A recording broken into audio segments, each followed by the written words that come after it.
There we go. All right, all right. How's everybody doing? I hope everyone's doing great.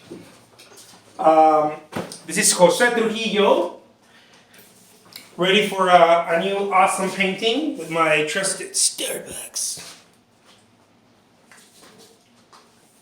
Yup, me, coffeeing it up. Coffeeing it up. All right, you guys. I'm going to be painting today something that slightly different. It's it's part of the whole Trujillo thing, but it's going to be slightly different. Okay. I'm going to do a little preliminary drawing, very quick here, to show you guys this landscape. It's going to be one of those what do they call them? Tonalist type of landscapes. Okay. Also tonalist. Tonalist. It just means super awesome fogginess. I'm sure someone's got some art nerd out there has got some cool term for it. But for me, every time I think of tonalist work, it's just super cool foggy stuff. Okay, so bear with me. Some little trees, happy little tree, happy little tree. It's a little bit more serious than what I make it to be, you guys. But I don't need to show you that seriousness because you're probably getting that seriousness. I know I'm getting that seriousness everywhere. Everywhere I go, I mean, you go to art shows, God forbid you talk to an artist, right? Because they go serious on you. They start talking about all this. It's almost like they they talked so much about it with their family, and their family's like, it's like, get out of here. I don't want to hear about it anymore. And then they go to a show, and it's like, all right, my time to shine. You guys can tell I've had some experiences being an artist, huh?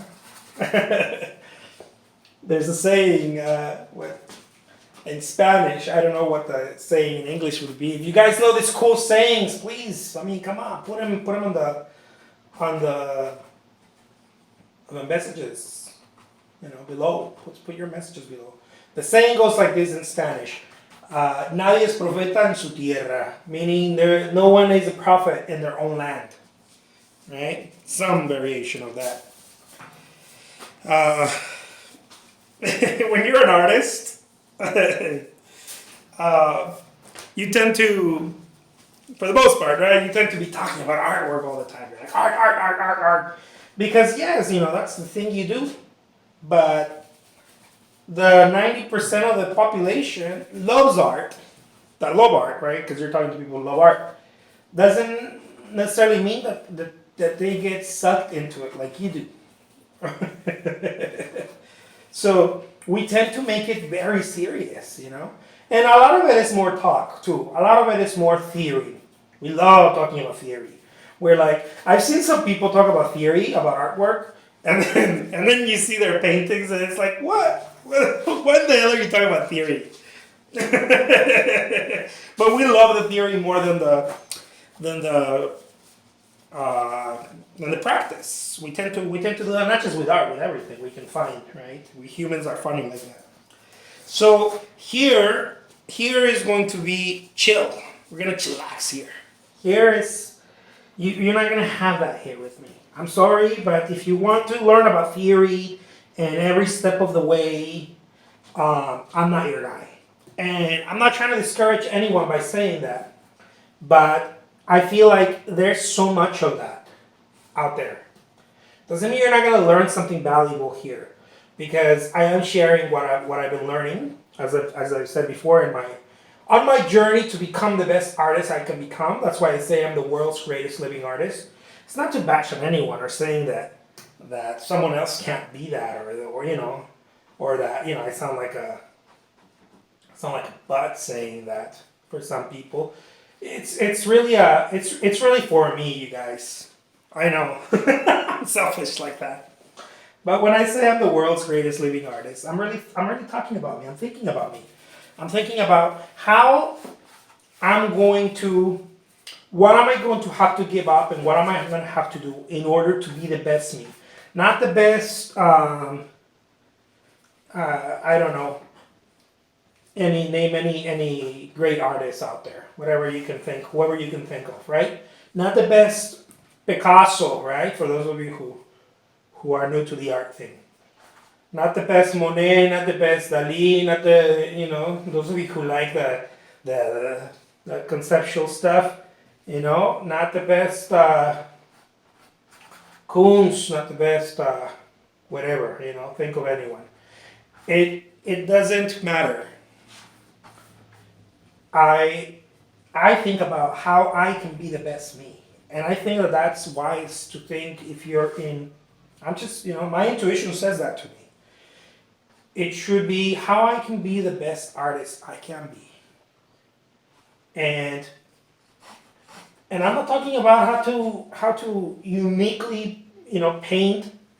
Although, as I mentioned before, you're gonna do that on your own, right? You're gonna develop. As with practice, you're gonna develop your what I call the vision, the voice, right?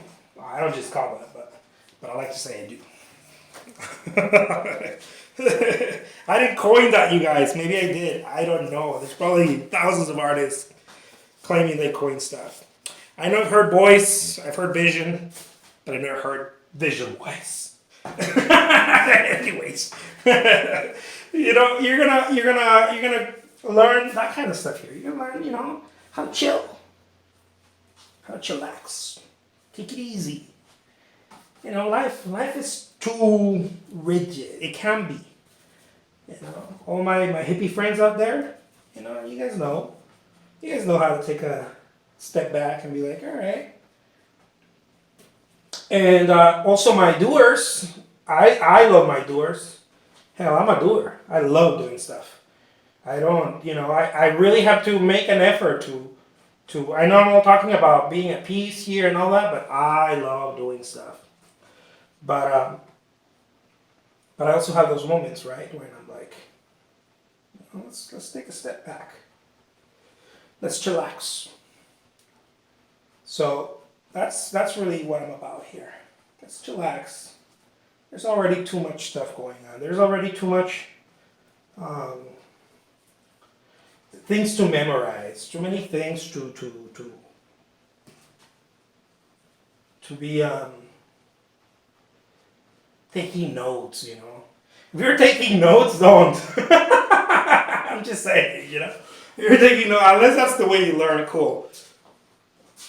But I would say, just roll with it. That way you can get the whole message, whatever it is that you're supposed to get out of it. I hope you get lots of awesomeness. Because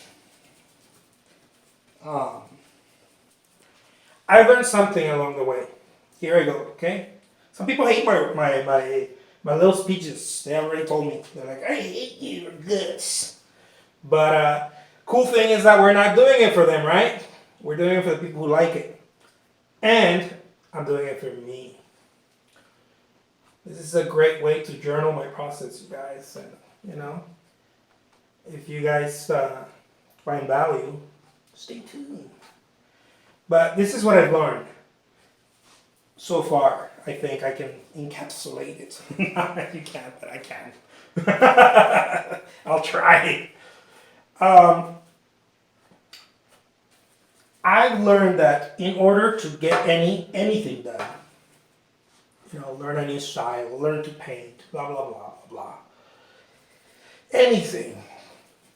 All you have to do really is pay attention to a child. And I'm not trying to get all, sentimental here with you guys. But those of you who have children, pay attention.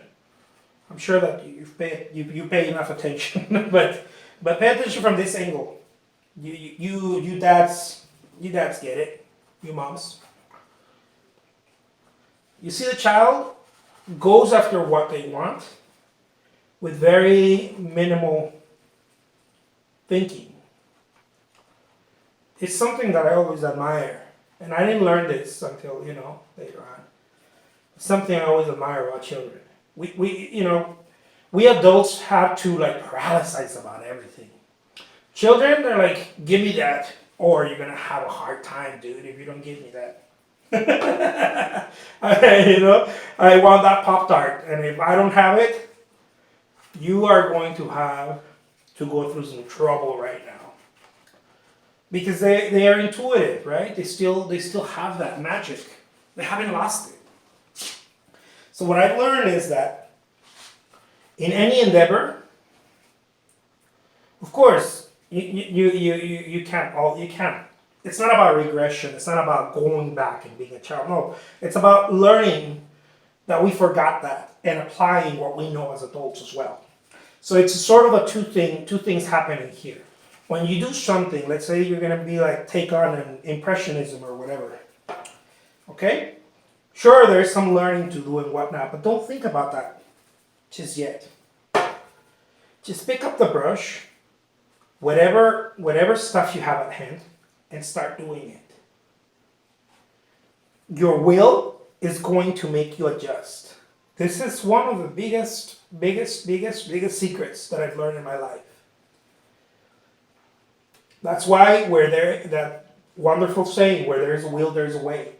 Because you will adjust, or you will find people to help you, whatever you need to do, whatever that is. But too many times, many of us want something, or want to learn something, or want to, take on some endeavor, and we start thinking about how we're going to do it. So what I realize is that, that's no way of doing anything. And just because I realize it doesn't mean that I apply it all the time, okay? That doesn't mean that. It means that I know the shortcoming of a human, of the human being. We can say a shortcoming, right? It's just part of it. We love to think. We're thinkers. Because we create stuff, so we use our imagination, and sometimes we tend to get stuck on only imagination and no practice. That's where it can go, So anyways, what I learned is that you go after something as if you were not intelligent, as if some people are afraid of a whole nilly-willy, right? That's going after something desperate. That is different. Being desperate is why people are afraid, and they're like, I don't want to jump at a nilly-willy, I really want to get to understand all of this and all of that. But my experience has been people that talk like that tend to paralyze. I know because I talk like that, and I know some artists who still talk like that after 20 years of plus creating artwork. They still find it in their hearts to talk like that. I don't know why. It's probably not in their hearts; it's in their minds. But they still talk like that. And what you really want to do is go at it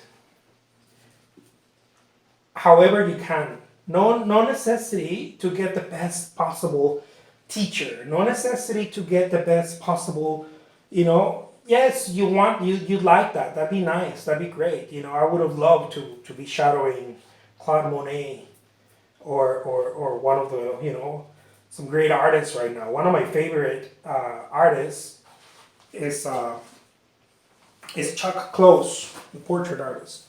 I'd love, to be shadowing him and be like, can I bring you coffee, Mr. Close? But, the chances of that are pretty slim. And even if I wanted to do that, I got other stuff to do. So, maybe that was something that I could have taken when I was younger or whatever. I don't know. But let's say that even if it's possible, don't let that slow you down. So I know that's a huge jump, right? From dude, I'm not trying to apprentice with Chuck Close. I'm just trying to learn how to do things the right way. Well, you have a long way ahead of yourself if you are taking on artwork, any form, not just painting. I'm not talking about this. Photography, anything you're taking, anything you want to take. An instrument. I remember when I took guitar, the years of practice to learn the chords and everything and all that stuff. The calluses of the fingers, the blisters. Okay. They later turn to calluses. And then more years after you learn how to play in order to start developing personal style. And what we tend to do is that we want to rush through it, and we want it right now. And when you get it, it's not good enough. That's why there's no point in rushing to it. Because when you get it, it's not good enough. It also becomes a stepping stone, unfortunately, for many of us. You know, many of us are already at the pace where we're like, oh, I feel comfortable doing this. I love painting like this, or blah, blah, blah. But we find, I have a brother who tells me this saying, anywhere you lean, you'll scratch yourself. In Spanish too, okay? I got lots of sayings, you guys. Anywhere you lean yourself, you're going to get scratched. Meaning anywhere you get comfortable, right? So no matter what you accomplish, where you go, you're going to find that uncomfortableness. If you remain, if you try to find a comfort zone, a comfort place, you know, where you're like, oh, this is how I'm going to paint. I'm almost willing to bet, but I won't because I don't like betting. Figuratively, guys, figuratively, that some of the best, greatest artists out there that we look up to or whatever, that they're living or dead, they are still not completely satisfied with how they create their work. They're always pushing more. I need to go deeper. I need to understand more. I need to be able to, you know, for us it looks like, oh wow. So that's every step. That's really every stage. Every stage is like that. Every stage is going to be a place that, you know, if there's no growth, you're dying. You know, that's really what it is, right? Everything that's not growing is dying. So you want to remain. That's something that I didn't understand. Of course, you don't understand when you're starting out on something, or when you're young. Those of you who are older, you guys know. But I didn't understand that patience doesn't mean stop, be careful. That's not what patience means. What patience is about the mind. Patience has nothing to do with doing or not doing. See, we get it confused. We talk about patience and we say, oh, I don't want to be patient, you know, or you're too impatient. No, they're really saying, for the most part, we don't understand what we're saying sometimes, you know, when it comes to that kind of stuff. Not sometimes, but for the most part, I said. Patience, it's not talking about the physical aspect, the practical. If you need to get to it and do what you need to do, however many time you're going to invest in learning how to paint or going and getting your art supplies right away or whatever you need to do, that's enthusiasm. That's not being impatient. That's not being nilly-willy. Nilly-willy would mean, in my mind, right, would mean I'm going to jump in right now and it's going to look like this and it's going to look like that and blah, blah, blah. And then being upset or, you know, dissatisfied on the outcome. Enthusiastic looks like nilly-willy. You know, in Deus, in God, right? You're enthusiastic. You're operating beyond the natural mental state. You're operating from the heart. So when you're enthusiastic, it looks like nilly-willy, but you're not being nilly-willy. because you are not holding yourself hostage to the outcome. Huh? Went deep, huh? I love going deep. You're not hostage to the outcome. The outcome is okay. You know, like Yoda. You do, you don't do. There's no trying. Like Bruce Lee, Jeet Kune Do, right? It's something you do or you don't do. And it's tricky, but you don't think your way through it. You do your way through it. That's why it's tricky, because we're like, wait a minute, hold on. Does it mean that I don't try? No, it means that you do, and you do with all your might. But you don't try. We confuse trying with doing. We say, well, you know, really he's saying not to try. No, I'm not saying that at all. I'm saying do with all your might. Seize the day. Hit it as hard as you can. Aim for the fences. But don't think your way through. Your mind has no place in it.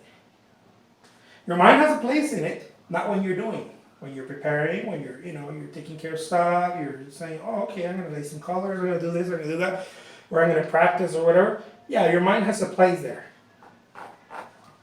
But I assure you, when it's time to do whatever you need to do, it is not an endeavor of the mind. That's why I love Forrest Gump. Forrest Gump is my spirit animal. And Forrest Gump was an awesome unicorn. I think he's an awesome unicorn. That character, man. If I had the chance to you pick your, when you're a kid, you're like, I want to be like Rambo. Hell, F Rambo. I want to be Forrest Gump. That dude seems like he's got it. He knows how to live. Anything he goes at is with all might. Another one of my favorite movies that it wasn't one of my favorite movies. I had no idea that it existed. My wife kept telling me, dude, you gotta see this movie. You gotta see this movie. And then I heard this author talk about it, and I was like, whoa, I gotta see that movie because I really respect this author, right? And so I go check it out. The name of the movie is called Groundhog Day. Man, that's a hell of a movie. The guy is only upset because he's not participating fully in life. That's many of us. That's why people get upset. That's why people are like, man, I hate what you're doing. or shit up in pain. I got one crazy guy telling me that. Shit up in pain. I can't. This is the way I do things. This is my jam. This is how I like to do stuff. I try to go beyond painting. Painting is just, painting is a byproduct.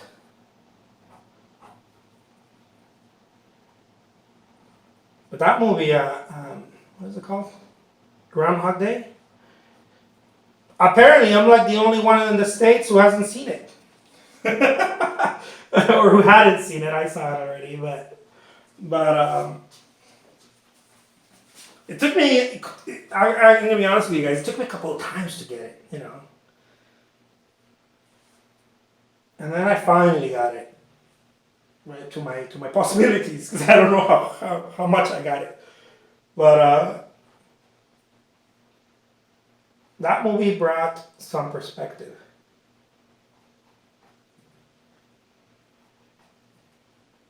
And then recently I went to the movie theater with my wife and my kid, and we went to see this movie called, it was like a take on that. It's called, what is it called?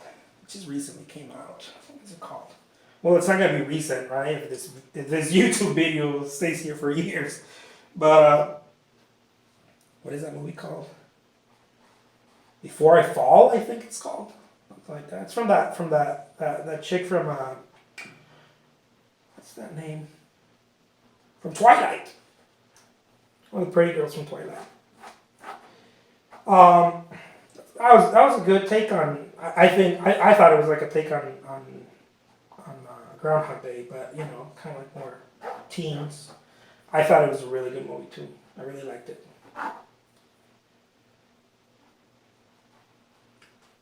Anyways, the whole point of this is that life is experiential. No? Like it's not something you can't. That's why life is uncomfortable. I feel like hell, man, I finally got it. Why is life so uncomfortable? People say life is hard. Life is hard. Oh my God, life is hard. Life is not hard. Life is uncomfortable. We're just using the wrong word.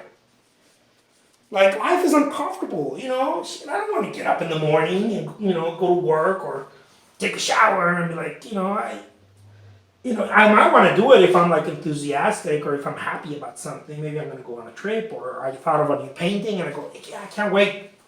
But that's not every day. I'm not going to, it's just uncomfortable. Taking cold showers, for those of you who take cold showers, I don't know where you're at, if there's no hot water. I know when I lived in Mexico, there was some time where we had to take cold showers, and or heat your water on the stove, stuff like that. it happens in other places, and people are like, oh, life is so hard, or and I understand life has that aspect, right? Especially with certain circumstances in life and whatnot. But I'm talking in a general, right? Not if you have a horrible circumstance happening. Of course, that's something else, right? That has to do with a circumstance, something beyond. But in general, I feel like like it makes total sense. Like life is uncomfortable. And therefore you can't live life other than through experience. Because you're meant to feel it. You're not meant to think it.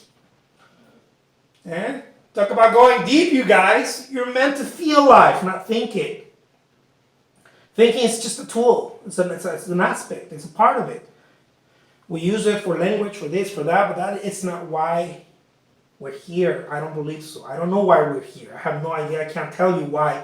But I can sure as hell say, I don't think we're just here to think. It doesn't feel that way because it feels like everything, again, right? It feels like everything is about feeling something. And I'm not talking about feelings and emotions. I'm talking about experiencing. And I'm not talking about, again, thoughts. Thoughts are brought about through emotions which create feelings. No, I'm talking about experiencing. Flesh and bone experience. That is life. Anyways, you guys, I did it again. I went all at it. I hope you enjoy this painting. The name is Jose Trujillo. Remember, do, don't think, do. The power of doing is 100 times, 1,000 times greater than thinking. Thinking is just a tool. It's good. Let's use it. Some of you are very, very smart. Very, very smart. That's awesome. We need a lot of you guys. A lot of doctors. A lot of scientists and thinkers and whatnot. That's fantastic. But we also, within that, we need to not forget to do. The name is Jose Trujillo. I'm a fine art artist. I don't think that I have the capacity to think that much. Maybe that's why I paint so much. But till next time, take care. Bye-bye.